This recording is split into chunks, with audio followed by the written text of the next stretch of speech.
Let's get our guest in. He's here. Yeah, he's used to our nonsense, so he'll tolerate us. Look at him. Hey, Look at that wall of fame behind Johnny Five. Look at him. No. What's up, buddy? Whose house he at? Johnny. How are you? John, did you break into somebody's house in LA? I know. I gotta do another. Here, I'll do another background.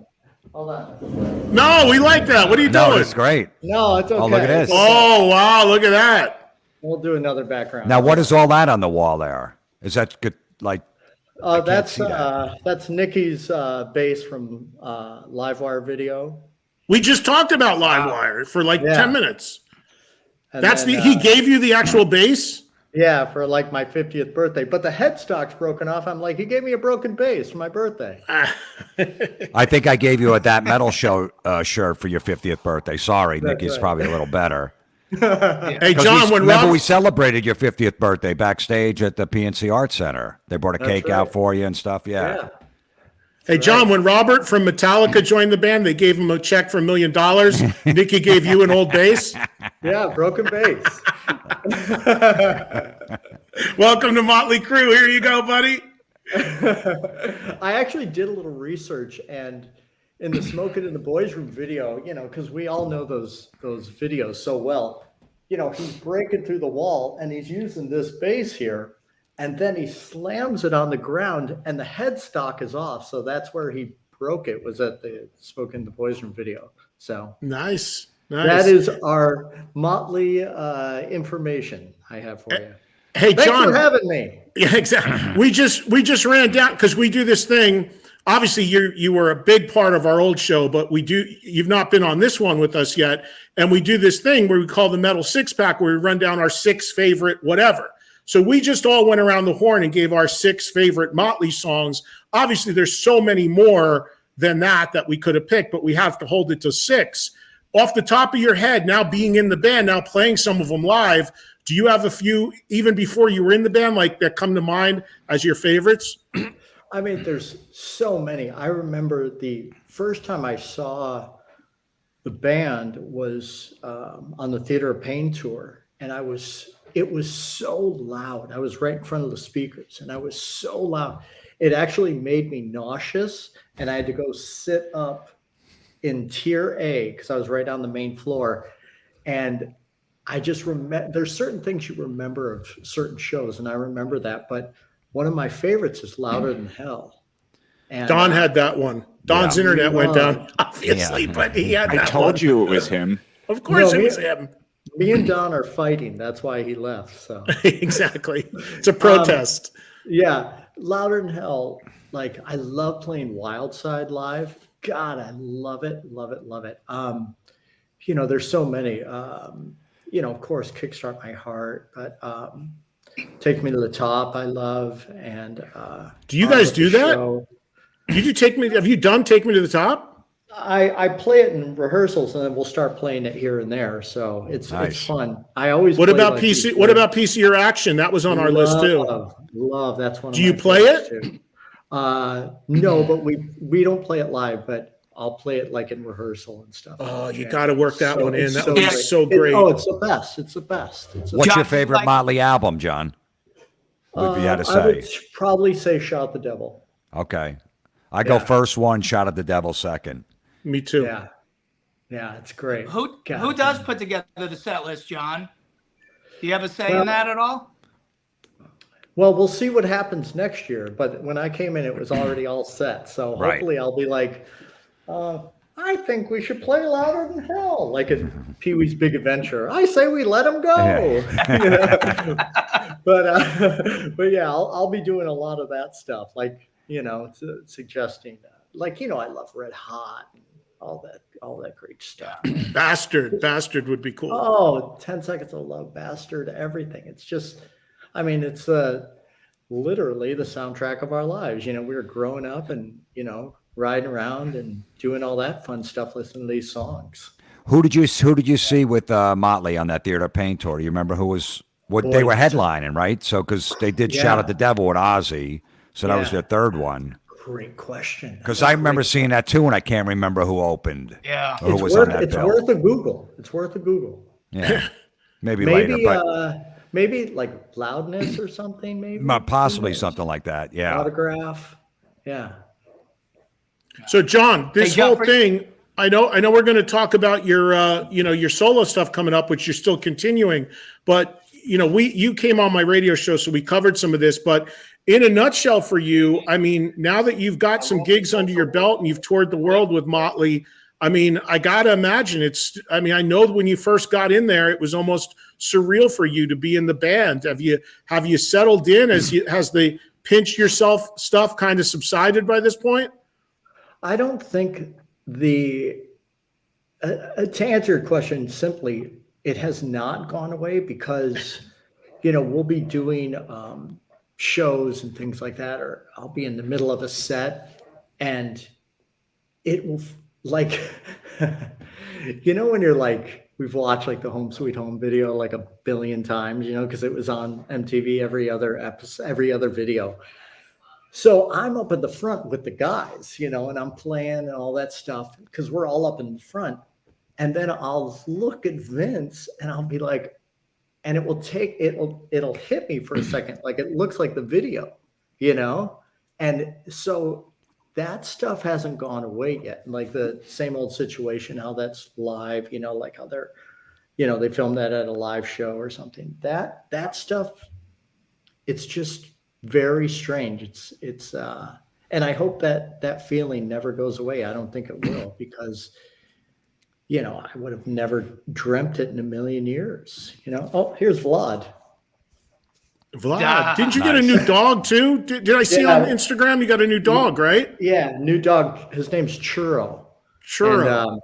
And, he was a rescue, and he's like this really rare dog. It's super rare dog. I mean, like the rarest dog, and he was like left in a box in the desert. So, God, Churro really loves this. Vlad really loves this show. He wants to be a part of it. Does he get along with the cats? Oh yeah. So, but we rescued this dog, and it's just the best dog ever. John, does that cat have no hair? Zero hair. None of my cats have hair. So Why is that? Is that the breed? Yeah. He doesn't have a vacuum. Yeah. Yeah. It's funny because like it feels like you're petting a hot thigh or something, like a weird part of your body, just petting it. I'm a huge cat fan, and I've got a couple myself, but I didn't know there were cats that were a breed without hair. Yeah, but Churro, babe, bring me Churro really quick, Rita. Bring me Churro. Over here. Rita, get me Churro. Hey, Rita, give me Churro, not the snack, but but this dog, it's right near the window over there. But this dog looks like he's 900 years old, and has no hair except for he's got like a mohawk and some hair on his face. But that's the kind of dog we've always wanted, was this like rare hairless dog, and he's so cute because he looks like he's 900 years old. There he is. Oh wow. That's a natural mohawk too. Damn. Yeah, the old man. That's awesome. Man, it makes the cleanup of the carpet and the floor way easier when you have hairless pets. I haven't heard one of you say, "Oh, he's so cute." He is. No, yes. I mean, yeah. And so is the dog. I give him an 8 on a scale 1 to 10. Yeah, Don's like, my internet's bad. He is cute, but I saw him on Instagram and I commented. Yeah. So, we're happy we gave him He's a solid 8. Yeah.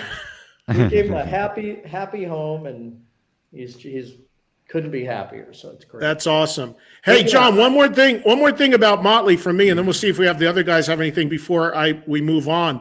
But one of the big changes I noticed with you in the short time you've been in Motley is you have now become John 5 in Motley, where initially, what I mean by that is initially you were kind of just going out on stage, kind of like you're dressed now. And then I saw recent pictures and you've got like the full white J5 thing. You're kind of getting your groove back on. we're going to change it up.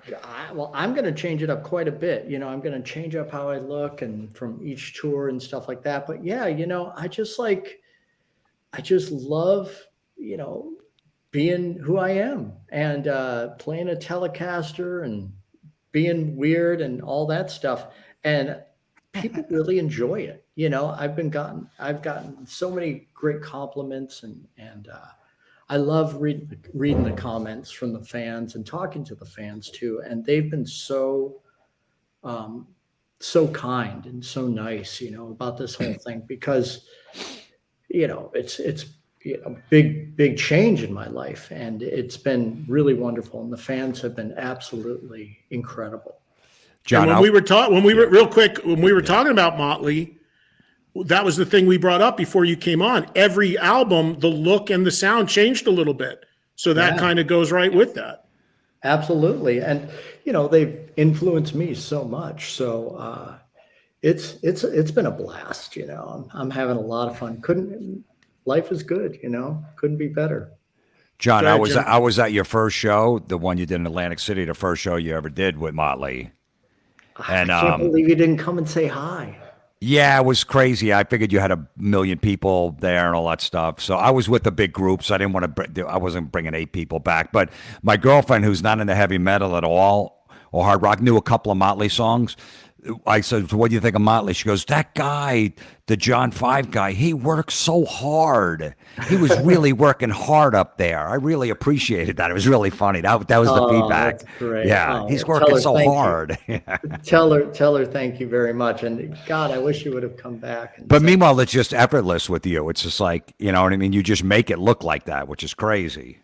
I've known these songs for decades, yeah. So they were like, all right, well, learn these songs. And I was like, oh, I already know them. Right. So it's great. John, you're lucky he didn't come back because his girlfriend is cool, but his other friends are degenerates. So yeah, believe me, you got off easy. Hey. Well, next time we're around, you guys have to come back and say hello. Yeah. I didn't want to spoil your first night with my degenerate friends. It would have made it better. Yeah. So speaking of working hard on stage and playing these songs and knowing them, like you said, your whole life, even with that in mind, for you, what's the toughest and the funnest mix, solo, or riff every night? Well, I think doing them, I want to do them justice. I want to play them how they're written, and I want to give the fans, because me being a fan as well, I love those solos and I grew up with those solos. So all of them, I want to play to perfection because that's how we've heard it our whole life. That's how Mick has played them and that's how they are on the record. It's just like if you go see a movie and you're like, hey, wait a minute, that's not the line in the movie. The line in the movie goes blah, blah, blah, blah, blah, and that's how I really want it to be. I just want it to be exactly how it is on the record. So all of it is a challenge to just get those little nuances out of squeals and notes and things like that and certain rhythms. So it really is. I take a lot. I practice it a lot, making sure that everything is just right and just perfect. It's very important to me. And me being a fan, I think it's important to the fans as well. Yeah, I just saw Oh, go ahead, Don. What's the funnest one to play? What's your favorite Motley riff? All of those songs in the set are a blast, but when we start Wild Side, because that's the first song, it gives me this jolt of here we go, and of course, there's so many Live Wire. You start and Dr. Feelgood. It's just all of a sudden you're in a movie. You're a part of this movie you've watched your whole life. So it really gives me so much excitement, and I think that's so important. Yeah, playing the songs true to form is obviously really important. I just saw Pantera for the first time with Zach covering all the dime stuff. And that's the same thing. I mean, those people want to hear those songs, those Pantera songs, played the way Vinny and Dime played them, and those guys got it dialed in. And obviously, it can never be exactly the same because that person had that certain, that's what they brought to it. But to honor it and do it justice is, I think, from a fan perspective, really important. I think that's great what you're doing. But they still give you an opportunity to still go off and do a little John 5 and do a solo spot, right? Yeah, I get to do my solo spot, and I go so crazy, it's like so absolutely crazy. And every night I have to have a beginning, but I usually change the middle up, and then I have an end so they know where to end, because if not, they'd be like, what the hell's going on here, So I give them an end, but in the middle, I always change it up. But yeah, I'm very thankful for that, because I go absolutely berserk in the solo section. That's awesome. You guys got anything else on Motley? We should talk about the Creatures. Yeah, I'm done. Well, with a million things, but let's talk about the Creatures. So, yeah. John, one of the things when you joined Motley, I think a lot of people were wondering, because you had really established John 5 and the Creatures. And for those that are watching that don't know, that's John's solo trio. It's all instrumental, and it's awesome. I've seen it many, many times. You've done some great records as well under that banner. And for those that were concerned about maybe that not continuing going into Motley, clearly that is going to continue. And you've just announced a tour, and do you have a record coming as well? Give everybody the update on the Creatures. Well, I have, I've always had the Creatures, going on. But, I've been so busy with Motley, but, the guys, Nikki and Tommy and Vince they're very supportive of it. So, which is really cool. They're like, go, go, go. Yeah. Do it. So I put this tour together starting in, a nice temperature of January, late January. So I'll be nice and cozy. But we're going to start in Santa Ana. And that is, when is that? That's January 26th. And then, we go to LA at the El Rey Theater on the 27th. But the Southern California shows, we're going to have the Atomic Punks play the show as well. And They're love awesome. The Atomic, God, I love them. That's a Van Halen tribute for people that don't know. Yeah, it's going to Probably be the a best. blast. Oh, it's so fun. And then, but I am going to have some very special guests at the LA show, because every LA show I do, I have special guests. Like before, I had Ace and Corey Taylor, and I was at the one in the Whiskey when you had Corey Taylor and Michael Anthony. Yeah, Michael Anthony, and before I had Rob and Zombie and Doyle, and so. But this one's going to be good. We're going to have some really cool special guests, and but the tour goes all the way through the beginning of March, and we're playing everywhere. We're just going to go everywhere, and hopefully the bus doesn't break down or freeze up on us. So, but we're hitting everywhere from Texas to New Mexico, Tulsa, and Ohio, Michigan, everything. So we're really excited about it. You have a record coming too, a new Creatures record? I'm putting out, like I did before, I'm putting out these singles, and then at the end I'll have a record, and it's just it's going really well. I'm always working, so I was just in the studio a little while ago, and I was like, I gotta go because I gotta do my buddy's show, and it's going really well. I think I'm going to call it a Hollywood Dream, and that's what the documentary is called too. So it's going really well. So I have go ahead, Jim. So, John, you'd rather put like a bunch of singles out before the album, like 4 or 5 or even 6 before you put the album out? Yeah, with the video as well. And the reason why, I'll always put out CDs. I'll full CDs. But the reason why is each song is so special. Like just imagine like if we got like Women and Children First, and if that came out today and nobody really listened to Romeo Delight or nobody listened to Fools or something like that, these amazing songs, but when we got the record back in the day, we worshiped those records, we listened to every song. So that's why I'm putting out these singles, because all these songs are very important to me, so and at the end I'll just have them all on a CD, because I'm not trying to get a record that charts or anything. I just these songs are just important. I'm making videos for them and all that stuff, so everybody can enjoy them or not. And John, since you're a Kiss fan, I have a concept for the tour.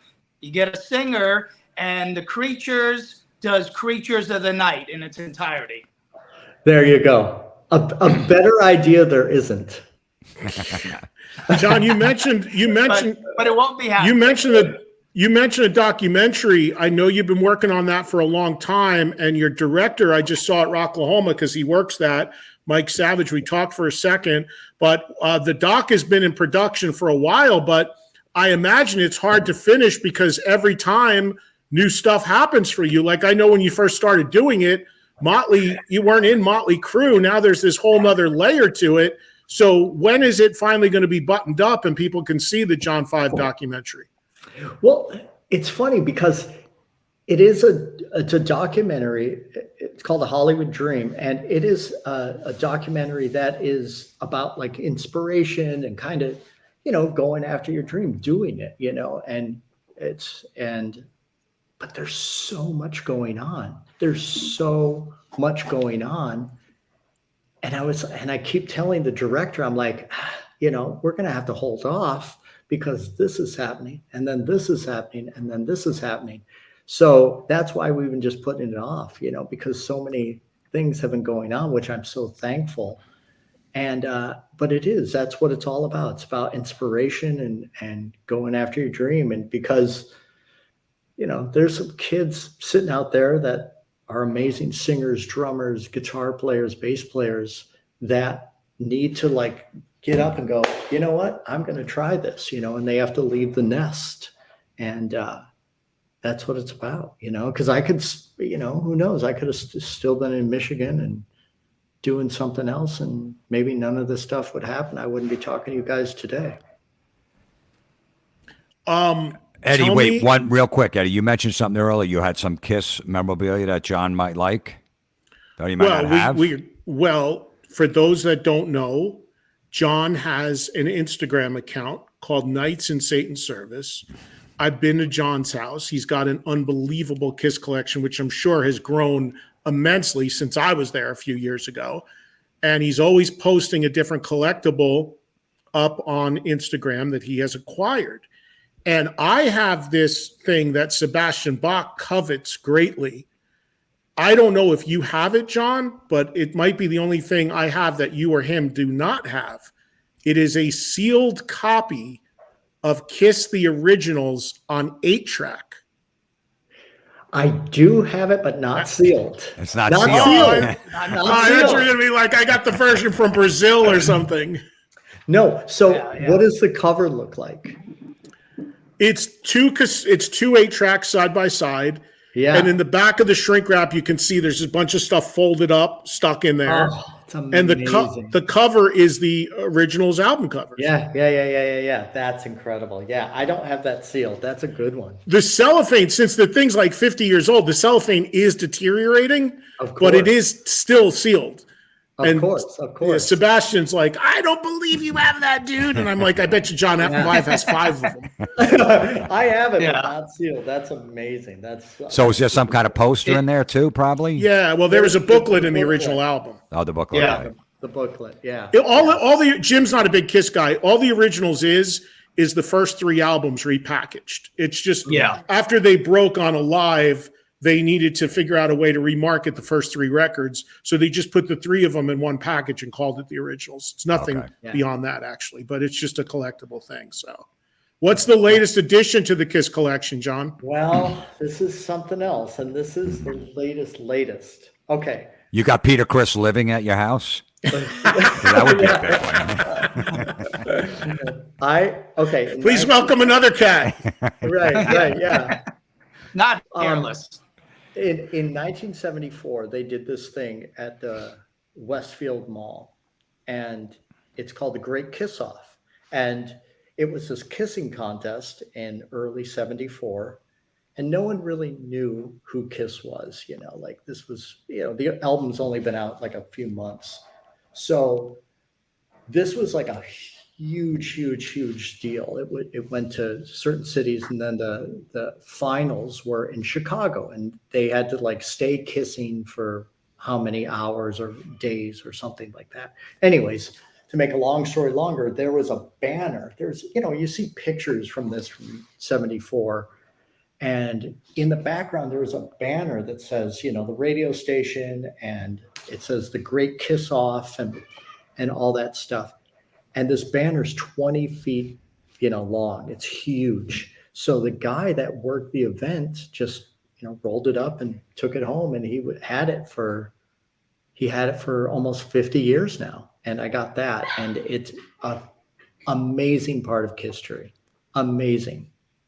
Could you even put that anywhere? Because it's so big. Yeah, Like you it's can hang hung up. it. It is. It's hung up. So if you go on my Instagram, check it out. It's the first thing you'll see, because I just posted it yesterday, and it is pure history. And no one knew who they were. It's pure history.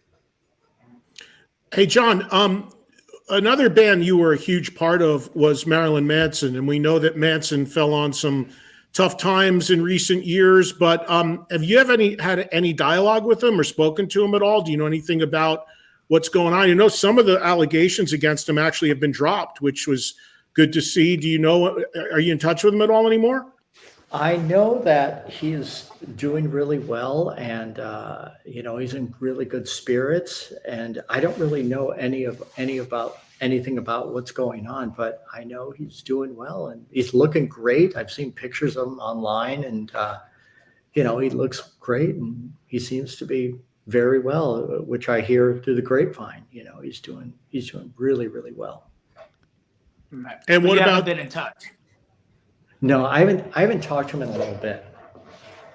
And what about Zombie? I mean, for wrapping up with Zombie, I just saw Rob at Rocklahoma. They're back out there. He's still got the big show. I know he brought Riggs back on guitar after you had split. How have you had dialogue with Rob and since you've been in Motley? I have not had dialogue with Rob, and I wish I would. I miss talking to him, and the band sounds great, and the show looks awesome, and I really hope to talk to him soon. Is this the comments? No, these are your dates. These are your tour dates. They're slowly scrolling them for you guys are see how nice you are. Let me zoom in and make this. Oh, there we are. I asked him to make sure we put the dates up so everybody could see watching wherever they are, where they could see the creatures. Yeah, I miss talking to Rob, and I know he's doing great, and but I hope we connect soon. I just saw you're playing Green Bay in February. Good luck with that. I know, right? Yeah. I've been to that. It's going to be a By the way, I've been to warm-up. that. I've been to that venue, Epic Event Center. It's an awesome venue. My buddy Ryan's place. That's a great venue. But if Green Bay in February, ouch. I know, but I love playing so much that I don't care when it is or where it is. I want to just go play. Yeah. I'm still so hungry. I really am. I just am so hungry. Are you so with all these Creatures dates coming up? I guess Motley is taking a little break now. Are you guys on kind of a hiatus? And we know that Motley made new music with you. Is that coming soon? Yeah, that's I don't know when that's coming, but it's all mixed and mastered and all done, and it is, man, it's good. I just cannot wait for that to come out. And we're going to Japan. I leave on Halloween, and then we're going to go do some shows in Japan in November, and then we go to Australia, and then come home, and I rehearse for the Creatures.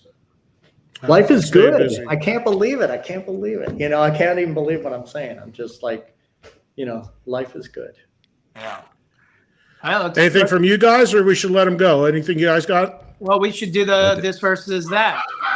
Oh yeah. So John. kind of like our old throwdown, John would do this versus that. Okay. We should have had John put a guitar in his lap and shred like he did on the old show so Yeah, much, but see? next show. time.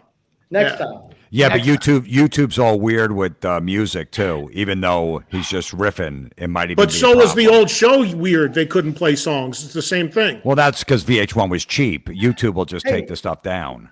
You know what? I should just give you a song. I own it. I own the masters. I can just give you a song. Well, We could get a John There Five, you the That Rocks theme song. Yeah, there you go. yeah, I'll just write All you right. a tune. that'd be Perfect. That's amazing. just like Hey, John, 2 seconds. There's a did song. any of the Yeah, I know. did any of those riffs that you played, when you did our show, did any of those ever become part of a song since then, They or did. were they previously? They did. No, they did. A lot of them did. I was like, Wow. hey, that's kind of cool. Yeah. We should mention that the original That Metal Show theme song was actually played by Bumblefoot, another phenomenal guitarist, and that song, what became known as the That Metal Show theme, was actually an existing song that Bumble had on one of his solo records that he just gave to us to use on the show. So yeah, you never know where it's going to come from. That's right. No. All right, so We'd be honored Don, to Don, your mic's crapping out there. All right. You're back. Go ahead, Don. No, I was going to say we would be obviously we'd be honored to have a song from John 5 for our show. Yeah, for sure. Absolutely. All right, so this versus that, we pit two things against each other. You got to pick which one you prefer. Obviously, the theme being that they're both great and you love them both, but you got to take a nudge just over one. And we're pitting two former John 5 bands, Zombie versus Manson. Which is your which band do you prefer? Whose records do you prefer? Who starts? I'll start. I'm going to go with Manson. I think if White Zombie was involved with it, just not Rob solo stuff, it'd be a little different. But I'm a huge Manson fan, and when John 5 was in the band, so I'm going with Manson. Don? All right. I'll go next. And John, you'll go last and you'll set us straight. So it was we're also on stage with you guys before and even do a little bit on stage with you. But I remember going backstage at the Hammerstein in New York, and in Manson's dressing room, he was there, his whole band, strippers, booze, drugs, little people, farm animals, music blasting. It was crazy. Then you walk down the hall to Rob's dressing room, and it's just the four of you guys just hanging out, chilling, talking about kids. Juicing. And what's that? And juice. Well, yeah, all healthy stuff. And while Manson's scene was a little more exciting and a little crazier, what you guys with Rob Zombie always brought to the stage and on the records, to me, by a landslide, way, way better, way above the Manson stuff. So I'm going with Rob Zombie. All right, so Eddie? you guys are looking at this from the standpoint of both of these groups when John was in them. I'm not. Both of these bands predate John being a part of them. So I'm just looking at these as two bands that taking John out of it because there's been all different people involved over the years. I just saw Zombie last weekend, and what Rob is still doing and the level he's maintaining is incredible. The stage show is incredible. The audience reaction, he's become the king of these summer festivals, headlining them almost every year. But here's the but. I will never ever forget hearing and seeing Manson for the first time, long before John was in the band. And I think people forget that the debut album, Portrait of an American Family, that record came out at the height of musicians not being theatrical, not being rock stars, staring at their shoes, not putting on a show. And when that record came out at the height of all that, and I looked at it and I heard it, and then I went to see Manson play at a club that all three of us know very well that's no longer there, called the Birch Hill. I was there that night too. I was there show. too. And it freaked me out because I never saw anything so over the top and dangerous.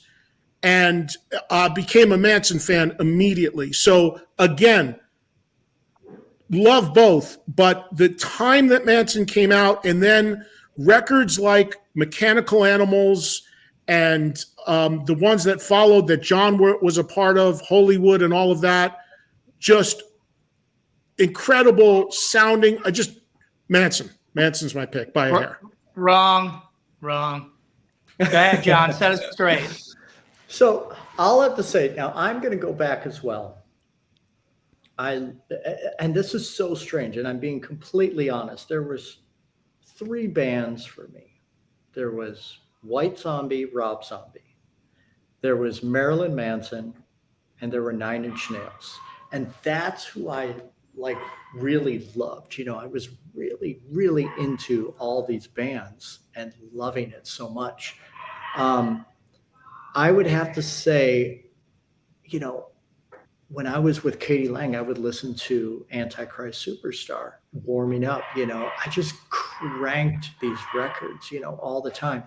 And then I would crank Astro Creep 2000. I would crank, you know, Hellbilly Deluxe. And so it's so difficult because I love their whole catalog, you know, even before I got in the mix.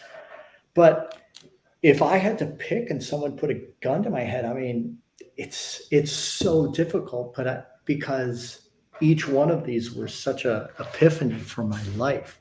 But I would probably have to say Rob, because I was with Rob for so long. I was with him. Look at Don. Look at Don, how happy he is. Finally won. I would just because I was there for 17 years and we made so many great songs together, but I made so many great songs with Manson as well. And you know, he gave me my name. So, but I was with Rob for so long, I would probably say Rob. Well, there's no wrong answer. The right thing. There's no wrong answer. Both incredible artists. Obviously, I hope that Manson sorts things out and comes back and can sort everything out in his life, because I miss him as an artist. But we all do, yeah. And Rob is out there. Again, I can speak from experience, having just saw him this past weekend, bringing a bigger show than he's ever had, and doing great things as well. And you know, John, we're, you know, as a buddy of ours for a long time, we're super happy that you're so happy, man, and congrats on this gig. I mean, it's so cool, and I could just tell talking to you. And I mean, I talked to you leading into it and coming out of it. It's just been a hell of a ride. So I hope it keeps going well for you. I know. I'm very, very happy, very fortunate, and I never take it for granted. That's for sure.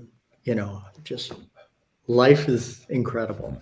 And I just finished interviewing Dolly Parton. And when I was done with her and walking off the set, she goes, "Oh, hold on, I got to shoot something for John 5."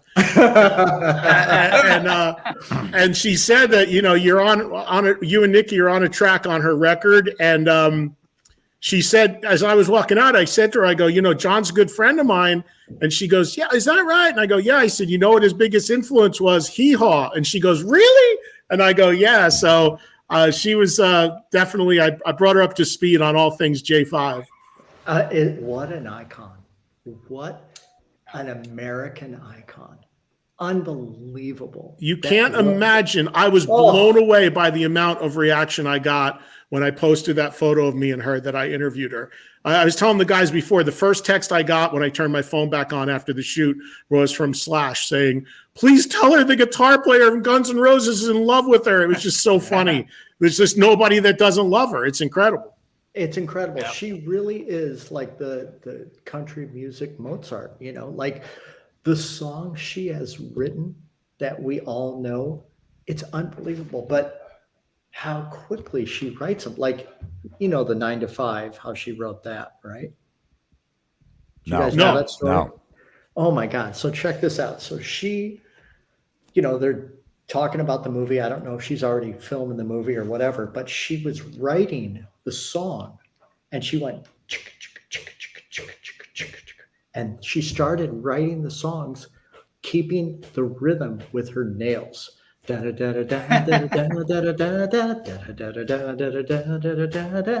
that's how she wrote that song, playing that rhythm on her nails. Incredible. Real quick, because we Wow. could do a whole thing on this. Do you guys know the story? Because there's a song on her coming record called I Dreamed of Elvis. Do you guys know the story about her and Elvis Presley and the song I Will Always Love You, which became a Whitney Houston? Do you guys know that story? Don, No. Jim? No. So the huge. I heard she wrote it with her toenails. I love Don. So the huge hit for Whitney Houston, I Will Always Love You, is a Dolly Parton song, right? And Whitney Houston covered it and had the massive, massive hit from The Bodyguard. Decades before, Elvis Presley wanted to record the song. Dolly desperately wanted to hear Elvis sing the song. She thought he'd be amazing at singing it. And of course, as everybody knows, Elvis never wrote songs. So she goes to meet with Elvis in Vegas to discuss him covering her song. And she says, Elvis is like, Dolly, this song's perfect for me. I can't wait to do it. She's like, oh, I'm honored. This is great. She leaves the room, and there's Elvis's manager, the legendary Colonel Tom. And he pulls her aside and says, listen, the way we work is if Elvis records your song, we get the publishing. And it becomes our song, and we get the royalties, or at least control 51% of the song, which, of course, he had nothing to do with. But the deal was, if he was going to record your song, he had to have a stake of the publishing. And Dolly dug in and said, no, I'm not going to give you a piece of the song. And that Elvis never recorded it because she wouldn't give up her publishing and stood her ground. And she told me last week, as much as she regrets it because she would have loved to have heard Elvis sing that song, she's super happy because she owns half of Tennessee because she still owns all the publishing on that song.